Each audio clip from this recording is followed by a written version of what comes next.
Hey, what up, Ty 1822? You know, Vengeance just went off the air, so you know I'm right here to do the review. So, you know, it opens up with, Jack Swagger, Dolph Ziggler versus, Bourne, Kofi Kingston, Bourne. This was a very entertaining tag match. All these four guys can go in the ring. It was good just as the last tag match they had. But, this time, still, Bourne and Kofi Kingston retained their tag team titles. All of a sudden, you had Zack Ryder music hits. So it's Zack Ryder versus Dolph Ziggler. This was a solid match right here. Kofi Kingston, Bourne got thrown away ringside. I did understand that the faces get thrown away, but Vicky and Swagger stays. That was very weird. But Jack Swagger distracted Zack Ryder, and Dolph Ziggler hit a beautiful super kick, retained his United States Championship. Now, like I said before, I think this feud can be pretty good. I would like to see WWE continue.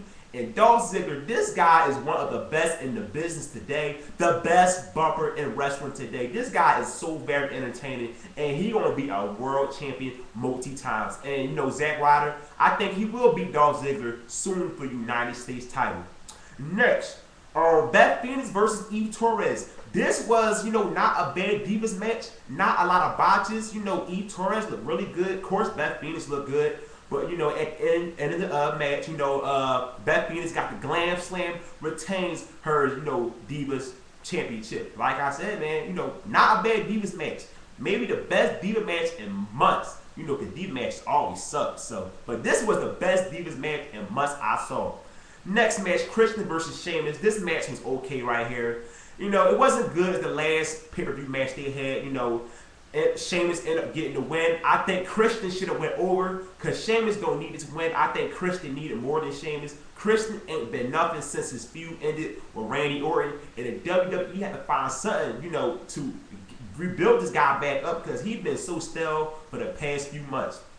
Triple H, CM Punk versus R-Truth and The Miz. Now this right here, this was a snooze fest. Nobody enjoyed it. People on Twitter like, oh man, this is a boring ass match. I can't wait for it's over. It had a terrible finish. Miz and R-Truth end up winning. And Kevin Nash comes out and a nasty Jacknife Powerbomb, on Triple H. Kevin Nash returned, tonight. And speaking of Triple H, it looked like Triple H ain't been in the gym since Night of Champions. Could you see that? When you see his stomach, I mean, Triple H looked out of shape real bad. And that match, Triple H looked so lost in that match.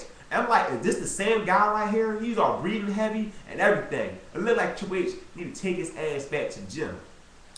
Next, Randy Orton versus Cody Rhodes. This was okay here too. I expected better. I was very disappointed with this match. Cody Rhodes looked okay. Randy Orton looked okay. But, it could have been a lot better. It could have been way better. But, Randy Orton comes out with the win with the RKO. And, this feud will continue. Cody Rhodes been looking good for the past few months. Randy Orton, like I said, the guy was stepping his game up since he came to SmackDown. Oh, the World Heavyweight title. Big Show versus Mark Henry. Now, the crowd was dead the whole damn night. I mean, this crowd was terrible. You would think they was at an opera. That's how quiet it was.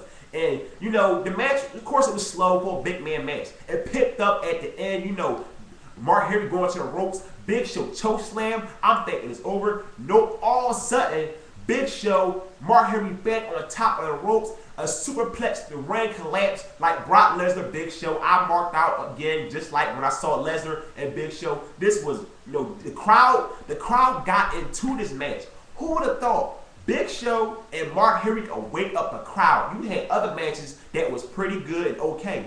But Mark Henry and the Big Show woke up the crowd. Even during the match, they were chanting Big Show name during the match. The crowd marked out, holy shit, for the ring collapse. So big ups to Big Show and Mark Henry for waking that dead ass crowd up because they needed it. This match ended in no contest. So before the main event, you have John Laurinaitis announced that the match will go on for the last man standing. So the last man standing start. This match was very good right here. 2 table spots, attitude adjustment through the table.